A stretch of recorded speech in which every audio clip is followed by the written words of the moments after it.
Quand j'étais gamin à Crémieux, en Isère, je n'avais pas de smartphone, ça n'existait pas.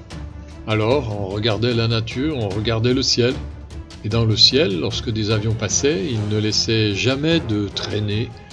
Au pire, ça faisait 5 cm qui suivaient l'avion et qui s'effaçaient tout seul.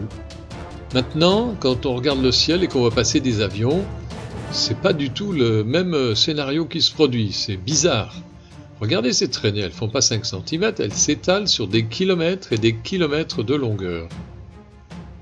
Et ça dure. Et ensuite, ça s'étale progressivement, ça s'étale. Et ça finit, tellement il y en a, par recouvrir le ciel de traînées brumeuses qui affadissent complètement la lumière du soleil. Au 14 juillet à Paris, lorsque les avions militaires survolent les Champs-Élysées, ils laissent derrière eux des traînées bleues, blancs et rouges. Tout le monde sait ce que c'est. Mais ici, il est impossible de savoir quels sont les avions qui font ça, et pour quel motif, et quelle est la composition de ces traînées blanches tout à fait particulières. Dans les médias, télé, radio, journaux, jamais il ne sera question de cela. Il faut chercher sur internet chemtrail, ça s'écrit chemtrail, traînées de condensation, traînées chimiques, et vous aurez alors là toutes les informations nécessaires pour comprendre ce qui se passe. On nous empoisonne.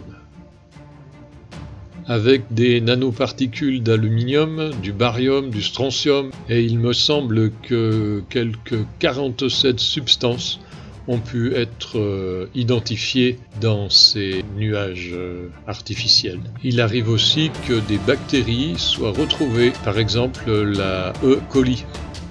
L'aluminium étant généreusement dispensé, on peut établir le lien avec les explosions de maladies d'Alzheimer. En effet, les malades d'Alzheimer ont une concentration d'aluminium particulièrement importante dans le cerveau.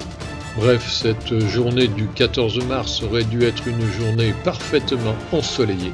Et cet ensoleillement nous a été pourri par les chemtrails. Bon bronzage, amis crémolans, et profitez bien des inhalations d'aluminium.